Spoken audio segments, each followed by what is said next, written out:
Hi guys, this is Saifuddin Malik. Today we are going to discuss Asleep in the Valley, written by Arthur Rimbaud. Before discuss, we recite it, then we analyze its line by line Bengali meaning. At first, we deal with about poet. The full name of Arthur Rimbaud is Jean Nicolas Arthur Rimbaud, 1854 to 1891, was a French poem from the 19th century. He started writing poetry even before he reached his teens. He stopped writing poetry at the age of 19. His major works include two music, Evening Prayer. The present poem, originally titled Le Demour Level, was included in his collection of poetry called Poesis, 1872. Jean Nicolas Arthur Rimbaud জন্ম 1854 খ্রিস্টাব্দে, মৃত্যু 1891 খ্রিস্টাব্দে। তিনি ঊনবিংশ শতাব্দীর একজন ফরাসি কবি। তিনি তার কবিতা লেখা শুরু করেন তার টিন এজ আসার আগেই, এবং তিনি 19 বছর বয়সে তার কবিতা লেখা বন্ধ করে দেন। তার উল্লেখযোগ্য কাজগুলো হচ্ছে দ্য মিউজিক, ইভিনিং প্রেয়ার, আর এই যে বর্তমান কবিতাটা অর্থাৎ অ্যাসলিপ ইন দ্য ভ্যালি, এর অরিজিনাল যেটা টাইটেল ছিল, যা শিরোনাম ছিল, সেটা হচ্ছে লি ডিমোর লাভেল ওয়াজ, এটা হচ্ছে এর অরিজিনাল টাইটেল। আমরা লেখক সম্বন্ধে আরেকটু, কবি সম্বন্ধে আরেকটু জেনে নেব যে আর্থার রেবোকে ফরাসি কবিতার বিস্ময় বালক বলেও অনেকে চেনেন। রেবোর বাবা ছিলেন একজন সেনানায়ক, এবং রেবো তার বাবার কাছ থেকে অ্যাডভেঞ্চার প্রবণ মানসিকতার উত্তরাধিকারী সূত্রে লাভ করেন। রেবোর বাবাও ছিলেন একজন সেনা ক্যাপ্টেন, আর্মি ক্যাপ্টেন ছিলেন। আর রেবো খুব ছোট্টবেলা থেকেই তিনি লিখতে শুরু করেছিলেন, আর মাত্র 19 বছর বয়স এসে তিনি লেখাটা বন্ধ করে দেন। এবার আমরা এই কবিতার ফরমেশন সম্বন্ধে একটু জেনে নেব। দেখে নিই। This poem is written in the model of Italian sonnet. এই কবিতাটা ইটালিয়ান সনেটের ছন্দে লেখা হয়েছে। That has 14 lines divided as octave and sestet, যার মধ্যে 14টা লাইন আছে, তার মধ্যে একটা 8 লাইনের একটা স্টাঞ্জা, তারপরে শেষের স্টাঞ্জাটা হচ্ছে 6 লাইন।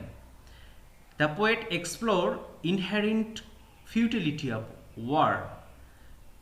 কবি এখানে যুদ্ধের ব্যর্থতার সম্বন্ধে তিনি তুলে ধরেছেন। This theme is expressed in the contrast image of bountiful nature as background and the tragic death of a young soldier in the midst of nature splendor. কবি এই কবিতায় যে থিমটা তুলে ধরেছেন, সেখানে দুটো জিনিসের কন্ট্রাস্ট নিয়ে এসেছেন। একটা খুব সুন্দর প্রাকৃতিক পরিবেশের সামনেই রয়েছে একটা অল্প বয়স্ক সৈনিকের মৃত্যু। একদিকে খুব সুন্দর প্রাণবন্ত প্রাকৃতিক পরিবেশ, আর তার মাঝেই সে প্রাণবন্ত উচ্ছল পরিবেশের মাঝখানে একটা মৃত সৈনিকের দেহ। এই যে কন্ট্রাস্ট, তাহলে এখানে প্রকৃতিটা খুব সুন্দর, উজ্জ্বল এবং চকচকে, আর তার পাশেই রয়েছে একটা পাণ্ডুর মলিন একটা নিথর দেহ। তাহলে দুটো জিনিস কন্ট্রাস্ট দেখাচ্ছে। প্রকৃতি হচ্ছে প্রাণের উৎস, আর প্রাণের উৎসেরই মাঝখানে রয়েছে একটা মৃতদেহ। বুঝা গেল? তাহলে এই কবিতায় আমরা যেটা পাবো, সেই কবিতাটা হচ্ছে যুদ্ধের যে ব্যর্থতা, সেই জিনিসটা আমরা পাবো। কিছু ওয়ার পোয়েট যারা আছেন তারা লিখেছেন এক জায়গায় যে war is nothing but a organised butchery of man. যুদ্ধ কিছুই নয়, মানুষের দ্বারা সংঘটিত একটা কসাইখানা, যেখানে শত শত প্রাণ সেখানে বলি দেয়। আর এই কবিতার যে জায়গাটা এসছে, যেটা আমরা প্রথম পেয়েছি, দেখো এটা একটা সনেট। এই সনেটটা ইটালিয়ান সনেট বলা হয়েছে। এর ফরমেশন ইটালিয়ান সনেট যেভাবে গঠন রীতি হয়, ইটালিয়ান সনেটের মেন গঠন রীতি হচ্ছে দুটো স্টাঞ্জা থাকবে। একটা স্টাঞ্জা হবে যে তোমার 8 লাইনের, আর একটা স্টাঞ্জা হবে 6 লাইনের। কিন্তু এখানে দেখো, একটু ভালো করে দেখলে বুঝতে পারবে যে 4টে লাইনের 2টো স্তবক আছে, 3টে লাইনের 2টো স্তবক নিয়ে গঠিত।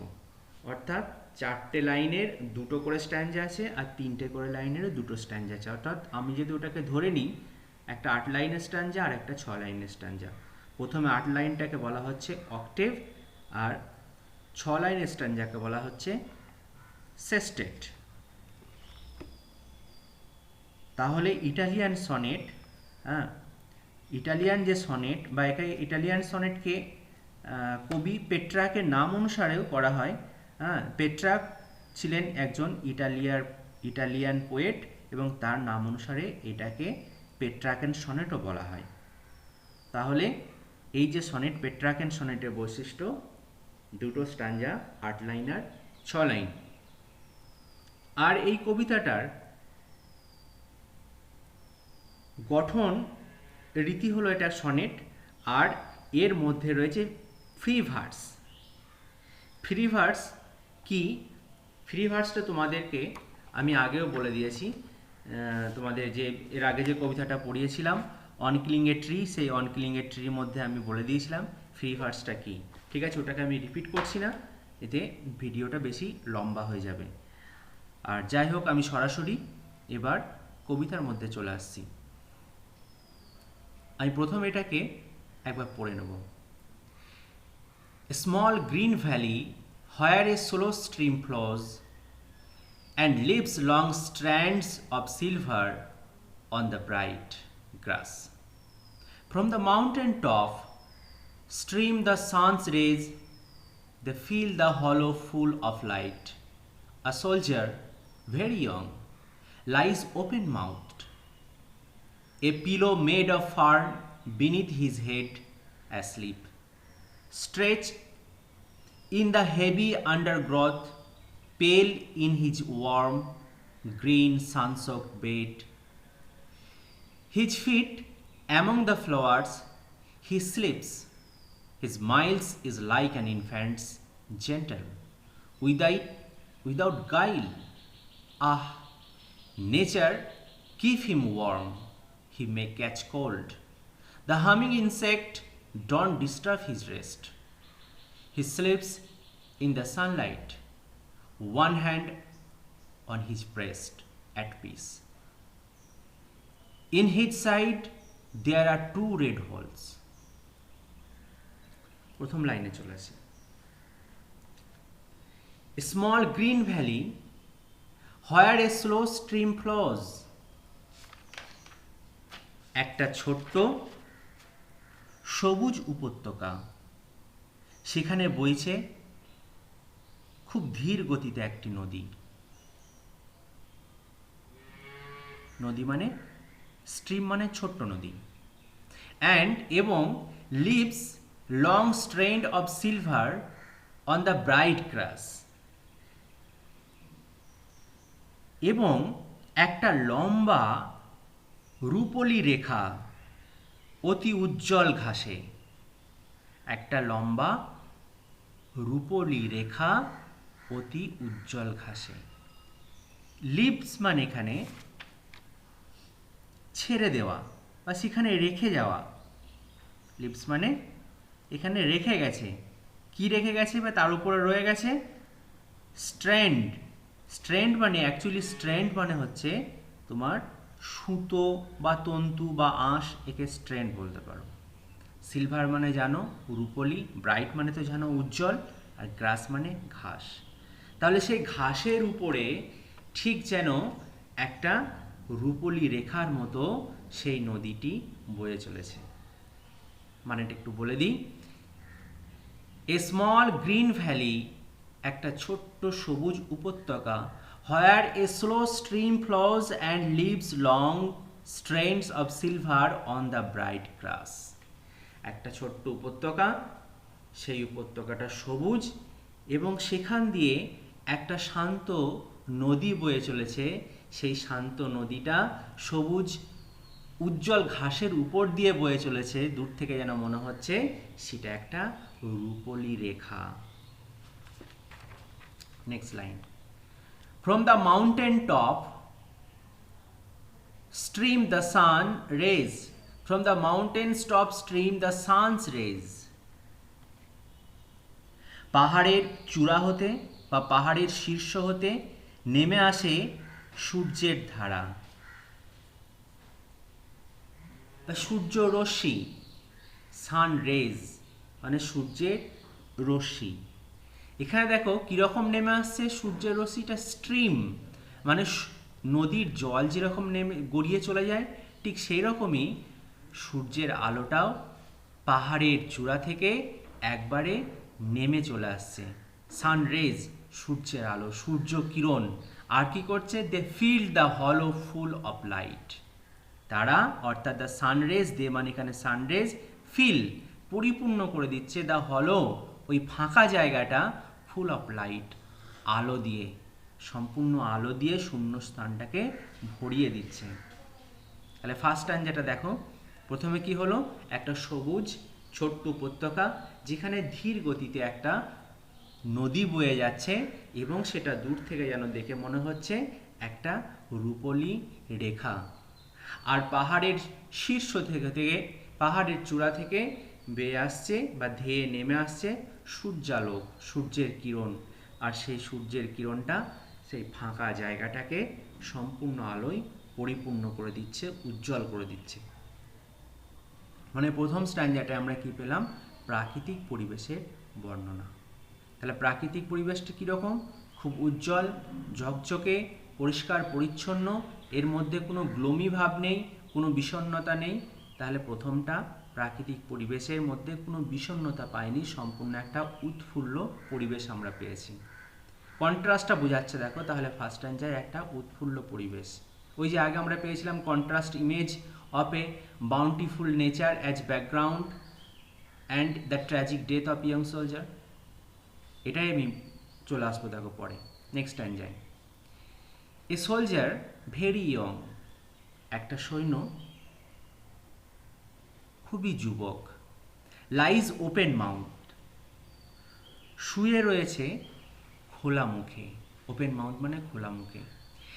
এ pillow made of fern beneath his head, fern তার বালিশ মাথার নিচের থেকে, তার মাথার নিচে একটা ফার্ন গাছ যেন বালিশের মতো করে রয়েছে। অ্যাসলিপ ঘুমিয়ে থেকে, অ্যাসলিপ ঘুমিয়ে থেকে, স্ট্রেচড ঘুমিয়ে রয়েছে, stretched in the heavy undergrowth, pale in his warm green sons of bed. তাহলে দেখো প্রথম থেকে পড়ছি।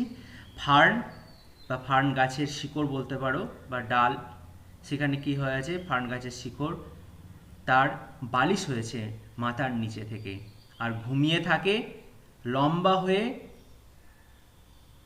এখানে আন্ডারগ্রোথ, আন্ডারগ্রোথ মানে বুশেস, গুল্ম, লতা গুল্মের জঙ্গলে বা লতা গুল্মের গাছের উপর সে শুয়ে রয়েছে। পেল ইন হিজ ওয়ার্ম, ঈষৎ পাণ্ডুর হয়ে এসেছে। গ্রিন সানস অফ বেড, সূর্যসিক্ত সবুজ শয্যার মাঝে, সূর্যসিক্ত সবুজ শয্যার মাঝে। এবং সে যে ঘুমিয়ে রয়েছে তার ওয়ার্ম, হিজ ওয়ার্ম, ওয়ার্ম বলতে তার দেহের উষ্ণতা, তার দেহের উষ্ণতাটা কিন্তু কমে গেছে, তার দেহের উষ্ণতাটা নেই, কারণ মৃত মানুষের দেহের উষ্ণতা থাকে না, দেহ ঠান্ডা হয়ে যায়।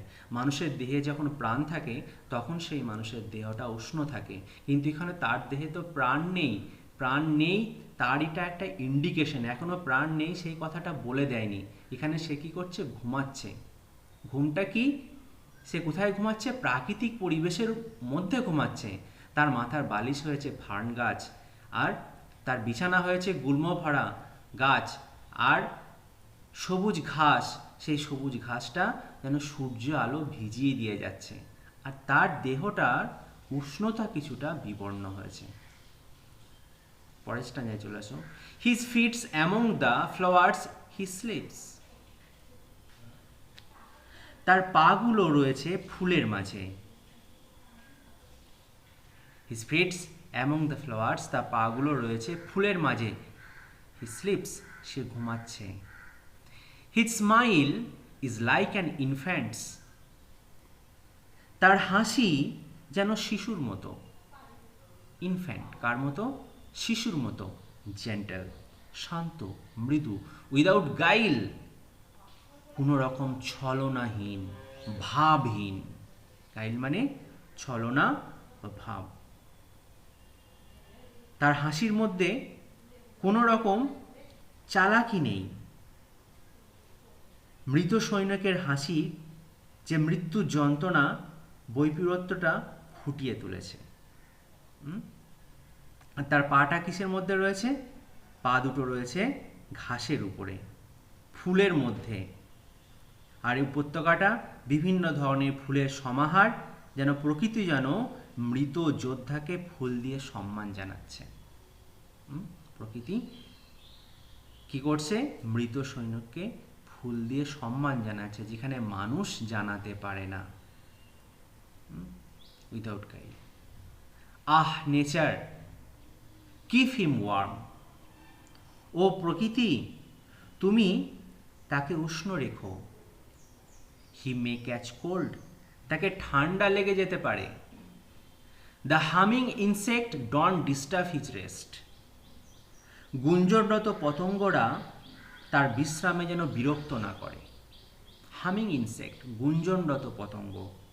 হামিং ইনসেক্ট মানে হচ্ছে গুঞ্জনরত পতঙ্গ, তারা যেন কোনো রকম তার বিশ্রামে ব্যাঘাত না ঘটায়। He sleeps in the sunlight, সে সূর্যালোকে ঘুমায়। One hand on his breast, এক হাত তার বুকে, অ্যাট পিস, শান্তিতে রাখা। সে সূর্যালোকের মধ্যে ঘুমায় এবং তার একটা হাত তার বুকে, শান্তিতে রাখা। In his side there are 2 red holes, দেহে পাশে শুধু তার আছে 2টো লাল গর্ত। দেখো এতক্ষণ আমরা যে সে ঘুমাচ্ছে ঘুমাচ্ছে অনেক জায়গায় স্লিপ স্লিপ শব্দটা পেয়েছি, কিন্তু লাস্টেই আমরা পেলাম সে কি করছে? সে তার দেহের পাশে 2টো লাল রঙের গর্ত রয়েছে। এই গর্ত দুটো কিসের? এই গর্ত দুটো তোমাকে ইন্ডিকেট করে দিচ্ছে the young soldier is no more. এই অল্পবয়স্ক সৈনিকটা আর নেই। He is the casualty of war, সেই যুদ্ধের ফসল। যুদ্ধ তার প্রাণ কেড়ে নিয়েছে। সে ঘুমায়নি। এখানে এই স্লিপটা হচ্ছে that is the eternal sleep, চিরন্তন ঘুম। Here the sleep means death. এখানে তার দেহের যে 2টো গর্ত, 2টো বুলেটের গর্ত। এখানে যে গর্ত সেটা বুলেটের গর্ত। যুদ্ধ যারা করে আমরা দেখবে অনেকে একটা প্রবাদ বাক্য বলি যে রাজায় রাজায় যুদ্ধ হয়, উলো খাগড়ার প্রাণ যায়। যারা যুদ্ধ ঘটায়, যাদের নেতৃত্বাধীনে যুদ্ধ সংঘটিত হয়, তারা কিন্তু কোনোদিন মারা যায় না। সাধারণ মানুষ, সাধারণ সৈনিক, এরাই মারা যায়। আর তারা তো ঠান্ডা ঘরে বসে যুদ্ধ সংঘটিত করেন। এই জন্য এক কবি, আমি আগেই বলেছিলাম ওই লাইনটা, war is nothing but a organised butchery of man. মানুষের কাছে যুদ্ধ একটা সংঘটিত মানুষ মারার কসাই খানা ছাড়া আর কিচ্ছু নয়। এই যে যুদ্ধের ব্যর্থতা, এই ব্যর্থতাটাই র্যাবও তুলে ধরেছেন, যে যুদ্ধ যেখানে হয় সেখানে কি হয়, কিছু মানুষের প্রাণ যায়, তাছাড়া আলটিমেট রেজাল্ট কিচ্ছু হয় না, কিছু পাওয়া যায় না, কিছু বেনিফিট হয় না, শুধু লসই হয়, মাস কিলিং হয়, অসংখ্য জনসংখ্যা মারা যায়। এই কবিতাটার মানেটা এটাই, যে যুদ্ধ একটা অল্প বয়স্ক সৈনিকের প্রাণ কেড়ে নিল, যে যুদ্ধটা, এই যে সৈনিকটার এখনো হাসিটার মধ্যে কোনো ছলনা নেই, কোনো ভাবহীন নেই, সেরকম একটা সৈন্য, সেই সৈন্যকে অল্প বয়সে প্রাণটা চলে যেতে হলো। তিনি এইটা তুলে ধরেছেন কারণ তিনিও একসময় যুদ্ধের মধ্যে সৈনিক হিসাবে গিয়েছিলেন। এই কবিতাটা, অ্যাসলিপ ইন দ্য ভ্যালি কবিতাটা হয়তো 1870 সালে না হয় 1877 সালে লেখা।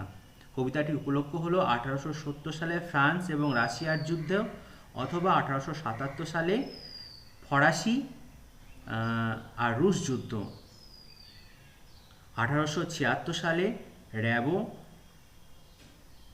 ডাচ কলোনিয়াল বাহিনীর একজন যোদ্ধা ছিলেন।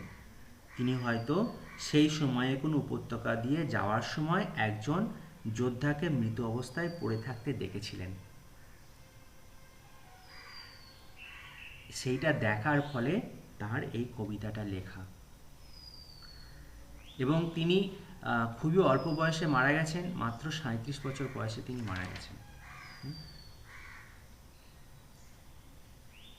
37 বছর বয়সে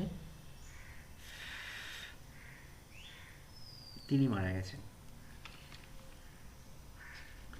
আশা করছি তোমরা কবিতাটা সবাই বুঝতে পেরেছ। এই কবিতাটার কিছু প্রশ্ন, কিছু সিম্বলিজম কিছু রয়েছে, সেগুলো তোমরা জানার চেষ্টা করবে। আমি পরে প্রশ্নোত্তর আরও তোমাদেরকে বলে দেবো। আর তোমরা, আমি একটু সামারাইজ আর একটু করে দিই এই মানেগুলো। এখানে যে প্রথমে স্ট্যান্ডাটা কী ছিল, প্রাকৃতিক পরিবেশ, তারপরে সে খোলা মুখে ফার্ন গাছের উপর মাথা দিয়ে গুল্ম ভরা ঘাসের উপরে বিবর্ণ হয়ে শুয়ে রয়েছে, আর তার বিছানাটি হচ্ছে সূর্য আলো সিক্ত, আর তার পায়ে কি করছে, তার পায়ে ফুল, প্রকৃতি মা যেন ফুল দিয়ে তাকে সম্মান জানাচ্ছে। আর সমস্ত শক্তির উৎসকে সূর্য, সমস্ত শক্তির উৎস আমরা জানি সূর্য। দেখবে অনেক সময় বিজ্ঞান বই তোমরা পড়ে থেকেছো, সমস্ত শক্তির উৎস সূর্য। তাই এখানে বলছে নেচার কিপস হিম ওয়ার্ম, হি মে ক্যাচ কোল্ড। প্রকৃতি থেকে তাকে ঠান্ডা লেগে যেতে পারে, অর্থাৎ তুমি কি তাকে প্রাণটা দিতে পারবে? সে যে মৃত, তার প্রাণটাকে তুমি ফিরিয়ে দাও। তুমি তো সমস্ত শক্তির উৎস, সেই প্রাণটা তাকে ফিরিয়ে দাও, আর তাকে যেন ঠান্ডা না লেগে যায়। তারপরে সে একজন ইনফ্যান্ট, একদম শিশু সুলভ, জেন্টেল, মৃদু, গোইল, উইদাউট ট্রেকারি, কোনো ছলনা নেই। যোদ্ধাটি অর্থাৎ সৈনিকটি শিশুর মতো নিষ্পাপভাবে ঘুমাচ্ছে, তার মুখ দেখে বোঝা যায় না সে কোনো ছলনা জানে। তারপরে কি, যোদ্ধাটা খোলা আকাশের নিচে ঘুমাচ্ছে, তাই একটি আশঙ্কা থাকছে যে তার ঠান্ডা লেগে যেতে পারে। আসলে যোদ্ধাটার শরীর ঠান্ডা হয়ে গিয়েছে, কারণ সে কিছুক্ষণ আগেই মারা গেছে। আর ওই জন্যই একটু আগে যেটা বললাম, একমাত্র প্রকৃতি এই যোদ্ধাকে সাহায্য করতে পারে যাতে ওই যোদ্ধার ঠান্ডা না লাগে। যাই হোক, প্রকৃতির এই সহানুভূতি অর্থহীন, কারণ যোদ্ধাটি কোনোদিনই আর জাগবে না, যোদ্ধাটা কোনোদিনই আর জাগবে না। আর পতঙ্গগুলো কি করছে? পতঙ্গগুলির ক্রমাগত গুঞ্জন যোদ্ধার ঘুম ভাঙাতে ব্যর্থ। তার জেগে ওঠার কোনো লক্ষণই নেই। সৈনিকটি ঘুমের মধ্যেও সূর্যের উত্তাপ উপভোগ করছে। যদিও মনে হচ্ছে সৈনিকটি ঘুমন্ত, সে আসলে মৃত। সৈনিকটি শান্তভাবে ঘুমিয়ে রয়েছে, তার হাত তার বুকের উপর আলতোভাবে রাখা। তার ভঙ্গিটি নিরুপদ্রব ঘুমের। সৈনিকটি শান্তিতে এই শান্ত পরিবেশে ঘুমাচ্ছে। বুলেটের ক্ষতের ফলে সৈনিকের শরীরের পাশে সৃষ্টি হওয়া রক্তের দাগ। পাঠক হঠাৎ কবিতার শেষে মানসিক আঘাত পেয়ে বুঝতে পারছে যে সৈন্যটা ঘুমাচ্ছে না, সে চিরন্তন ঘুমের মধ্যে আচ্ছাদিত, যার আর কোনো ঘুমই ভাঙবে না। আশা করছি তোমরা সকলে বুঝতে পেরেছো।